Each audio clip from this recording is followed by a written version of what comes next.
అండి, అందరూ ఎలా ఉన్నారు? This is Kalyani Boppa and welcome to my channel కలం ఒకటి. సో వీడియో ఇలా హోమ్ డిపోలోనో లోస్‌లోనో స్టార్ట్ అయిందంటే మీకు అర్థమైంటుంది ఇది ఒక రెనోవేషన్ వీడియో అని. Yes, it's a renovation video. Last couple of videos back renovation గురించి ఒక వీడియో చేశాను. అదేంటంటే మేము మా ఇల్లు 4 ఏళ్ల క్రితం తీసుకున్నాము.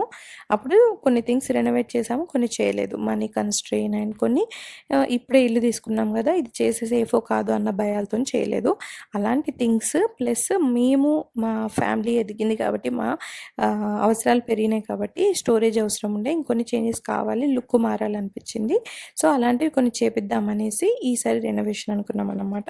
అందులో మెయిన్గా కిచెన్ ఉండే, ఈ వాల్ ఉండే అన్నట్టు. ఈ వాల్ ప్లస్ నేను ఇప్పుడు ఒరుగుతున్నాను కదా ఆ వాల్, ఈ రెండు తీసేపించితే ఓపెన్ కిచెన్ కాన్సెప్ట్ అవుతుంది. అండ్ క్యాబినెట్స్ అలా పొడుగ్గా అక్కడ నుండి అక్కడ దాకా పెట్టిద్దాము. ఫ్రిడ్జ్ను కూడా ఇటు సైడ్ నుండి అటు సైడ్కి మార్పిద్దాము. ఇక్కడ మధ్యలో ఇటు సైడ్ రైట్ సైడ్లో పిల్లర్ కనిపిస్తుంది కదా, అది కూడా తీసేపించుతాము. సో ఓవరాల్గా ఓపెన్ కిచెన్ అవుద్ది అన్న కాన్సెప్ట్ ఐడియా ఉండే అన్నమాట. అందుకని జనరల్ కాంట్రాక్టర్స్ని పిలిపించి అన్ని ఓపెన్ చేపించి చూపించాక ఒక్కొక్కరు వచ్చి ఒక్కొక్క ఒపీనియన్ ఇచ్చారు. కొందరేమో ఈ 2 వాల్స్ తీసేయించవచ్చు, పర్లేదు, ఒక పిల్లర్స్ ఉంచవచ్చు అన్నారు. కొందరు తీసేయకూడదు అన్నారు.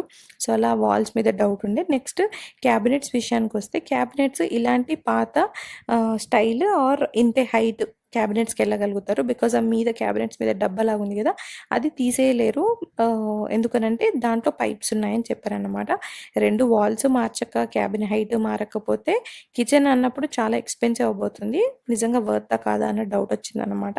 అందుకనేసి లెట్స్ వెయిట్, బికాజ్ మా ఇల్లు అనేది second hand house, almost 30-35 years old house.